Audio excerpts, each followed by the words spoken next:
Baramati ST bus स्थानकाच्या 200 metre no parking zone परिसरात अवैध प्रवासी वाहतूक करणाऱ्या वाहनांवर दिनांक 12 जून 2026 रोजी विशेष मोहीम राबवून कारवाई करण्यात आली।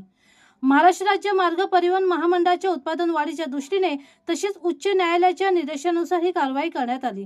परिवहन मंत्री तथा महाराष्ट्र राज्य मार्ग परिवहन महामंडळाचे अध्यक्ष प्रताप सरनाईक यांच्या निर्देशानुसार आणि पोलीस उपमहानिरीक्षक तथा मुख्य सुरक्षा व दक्षता अधिकारी प्रियंका नारनवरे यांच्या मार्गदर्शनाखाली सुरक्षा व दक्षता विभागाने ही मोहीम हाती घेतली।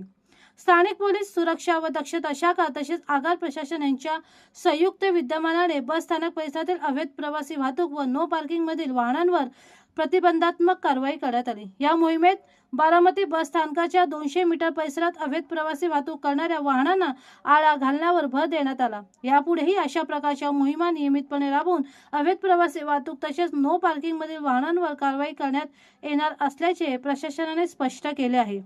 ही कारवाई वरिष्ठ सुरक्षा व दक्षता अधिकारी विजय धनगर, राखण व पहारा निरीक्षक इंगळे, सुरक्षा निरीक्षक लादे, बारामती युनिटचे पोलीस निरीक्षक महेश स्वामी यांच्या मार्गदर्शनाखाली पार पडली।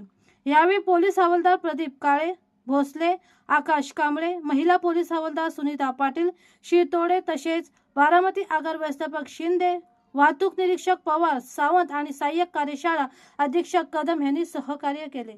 दरम्यान 12 जून 2026 रोजी राबवण्यात आलेल्या मोहिमेत नो पार्किंग व अवैध प्रवासी वाहतूक करणाऱ्या वाहनांसह एकूण 20 प्रकरणावर कारवाई करण्यात आल्याची माहिती प्रशासनाकडून देण्यात आली।